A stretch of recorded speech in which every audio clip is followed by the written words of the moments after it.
Very good morning, students. Welcome to the video session on the topic electric field intensity due to uniformly charged circular ring or loop. So for that, we have to, of course, consider a uniformly charged thin ring. So we have a thin ring here having radius A, and let lambda be the linear charge density of the ring. And this is point P. Let P point be on the axis of the ring, which is at a distance small x from the center of ring.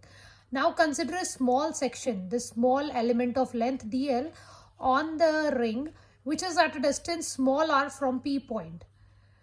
Now charge on the element charge. We very well know, suppose I'll explain this diagram again. This is your charged ring, or you can say circular ring having radius A, and this is the P point on which we want to calculate the electric field intensity. And this A is the radius of this circular, or you can say the charged ring, and from the center point to this P point where we want to calculate electric field intensity, the distance is small x. And in order to calculate the total electric field intensity for this uniformly charged ring, we have to consider only a small section first. And we have considered this small section, and the length of this small section is dl. So if I want to calculate the charge at this point, so I very well know that lambda is equals to q divided by L. But if lambda is the linear charge density, but if I'm considering only small section, so small charge will be there and small length will be there. So on cross multiplication, I'll be getting dq as lambda dl, which is written here that dq is equals to lambda dl.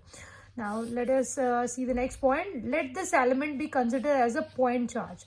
So we will consider this section, this dl section, to be a point charge, and we have already calculated electric field intensity at for a point charge. So we very well know, if we have considered this small area, small section, so electric field will be small in this section. So I can write dE to be 1 by 4 pi epsilon naught dq upon r square.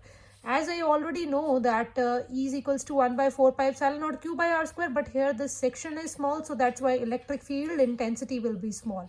So in place of dq, we can substitute this value here. In place of dq, we are writing lambda dl. Now consider right angle triangle AOP, this triangle, AOP triangle. So from here I have drawn here also, this is AOP, this is A, this is X, and this is R. By applying Pythagoras theorem, we can easily calculate the value of R from here, which will comes out to be equals to R square is equals to X square plus A square. I can simply substitute this value here, X square plus A square. So this is the small electric field intensity because of this much section, but I want to calculate for the entire uniformly charged or the circular loop. So for that, what I have to do is we have to integrate this equation. So before integration, let me resolve these components, these electric field components, into two components basically. So resolve dE into two components. One is dE cos theta, which is parallel to the axis of ring. Here I can show you.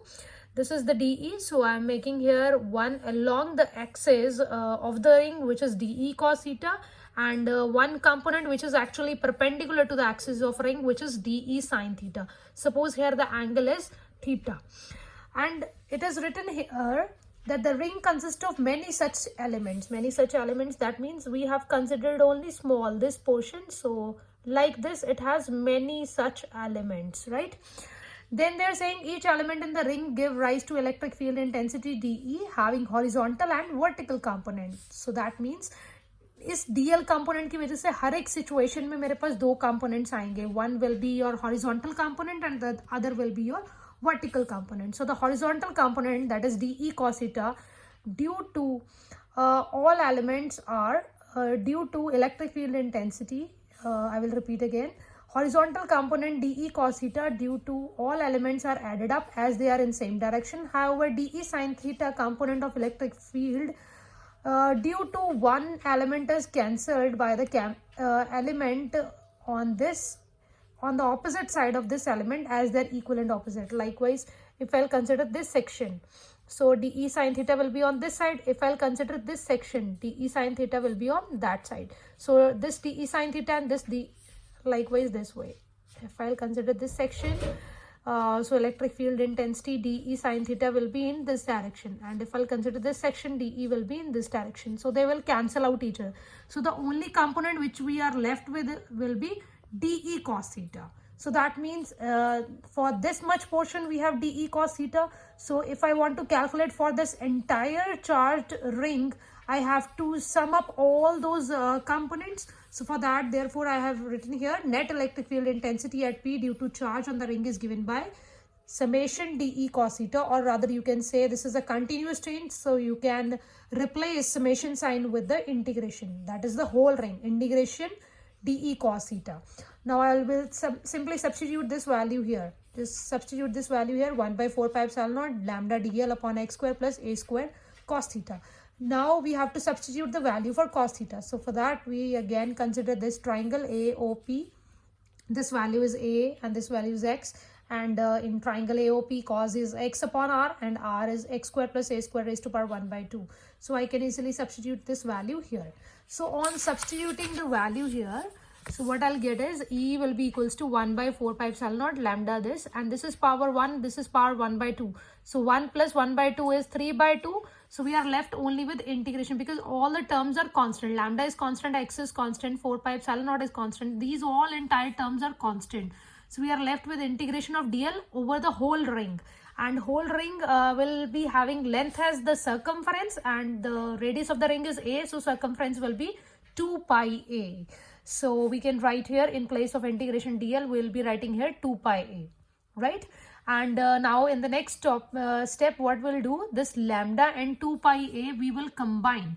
When we had a discussion on linear charge density, I have told you there that lambda is q upon L, but when we will be considering a case wherein we are taking the entire length, or you can say the circumference of a circle, then we will replace this L with 2 pi A. So I'll be writing lambda will be equals to q upon 2 pi A. So you can see here from cross multiply, lambda into 2 pi A is basically q. So in place of lambda into 2 pi A, I'll be writing here q. So this lambda and 2 pi A will be replaced by q. So the final result will be E is equals to qx upon 4 pi epsilon naught x square plus a square raised to power 3 by 2. Now we will discuss the special cases. The very first special case is if your x is very greater than a, then what will happen? Of course, then x square will plus a square will be approximately equals to x square. So here I will be writing x square plus a square as x square only. And x square having power 3 by 2 will give you x cube. So this x and this x cube will cancel out, will give you x square. So this is the expression. This is basically the same expression which you have proved when you have calculated the electric field intensity due to point charge.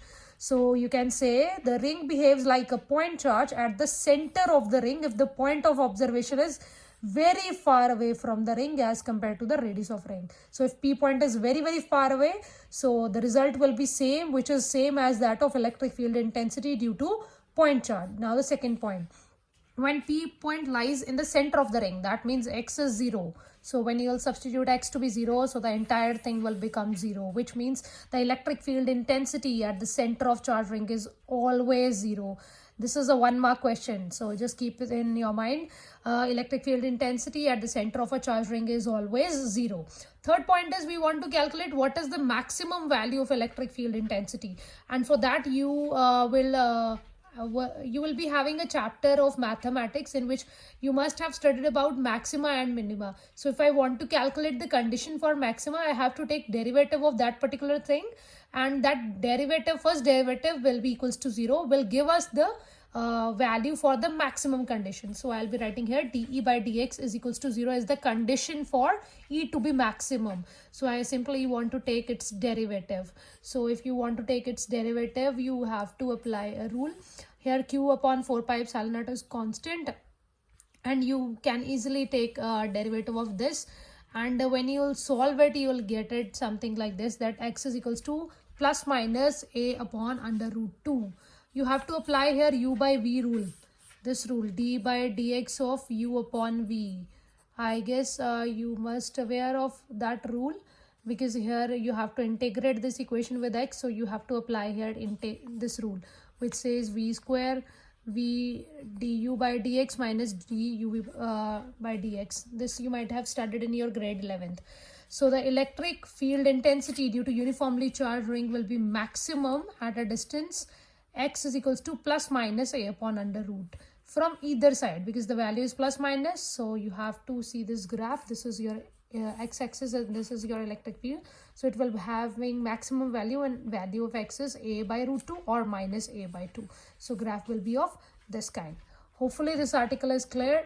You have to note down these articles only, then you will be able to solve in the examination. Thank you so much for watching the video.